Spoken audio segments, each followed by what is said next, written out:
during campaigns and that was pretty scary because we learned to say we had 4-star comfort. That is, if you could see 4 stars through the jungle canopy at night time. And every day without fail, there'd be a heavy downpour of rain, a real torrential downpour. We get soaked to the skin, but you wouldn't worry about it. That was how we were dressed, and that's what we had to go through. So we went through it. At night time was pretty horrible because you were wet and soaked, and you had to make sure your weapons were kept above water level so nothing could get into them at all, so they'd be ready for action if you needed. Fortunately, the perimeter that I was in didn't get raided. A lot of them got raided at night time. Japanese had come in the dark. I wonder how they found their way, but they did, and they would attack people in the perimeter. But we were mainly shells, and we would get up to 75mm shells, and we'd get anything up to 50 of those a night.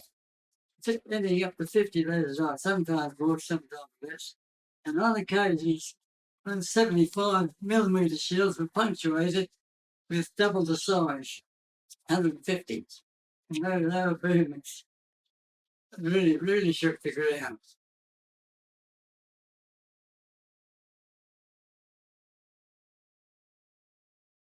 Diseases were absolutely rife over there. I myself suffered a lot with foot diseases for a long time after the war finished. Had to be bathed in mycel powder every night, otherwise I'd break out. Very uncomfortable, but you sort of got used to it and just accepted these conditions because you could not change them. So if you can't change a thing, and it's not possible to do so, you accept it. Nothing else you could do. Nothing else you could do, Mike.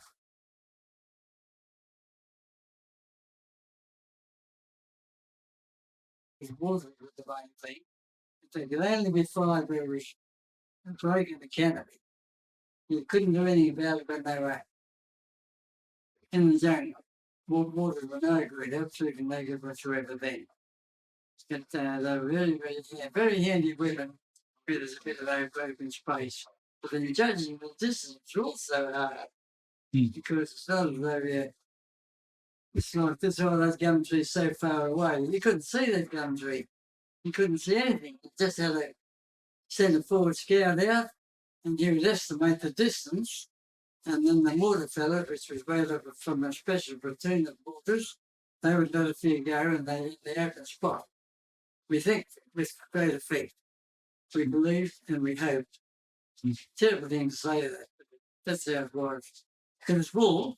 War was fair and love and war, they say, so you had to put up with these things.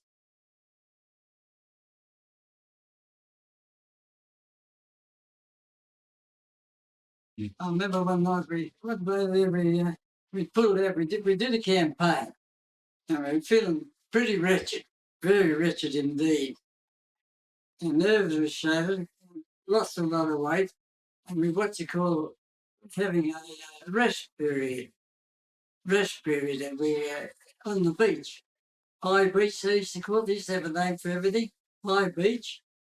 And anyway, we're there, quite enjoying it.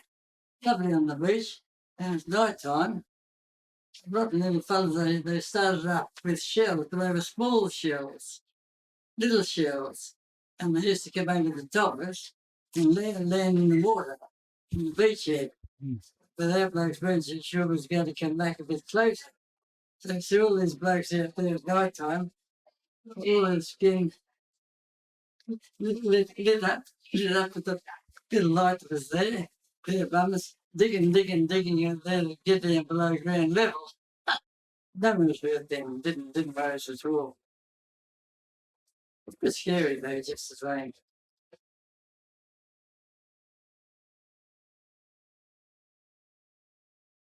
There's a place there outside that Bell, which was well known. They called it Tunnel Hill. And it was just covered in deep and long tunnels. And they in those tunnels, they were so far underneath that the aeroplanes couldn't do much damage to them, even with the big bombs they dropped. They wondered why.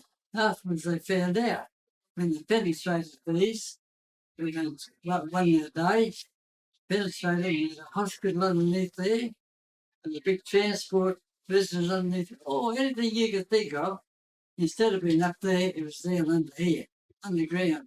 And I wondered why these bombs weren't having their desired effect. That was why they could not get to them.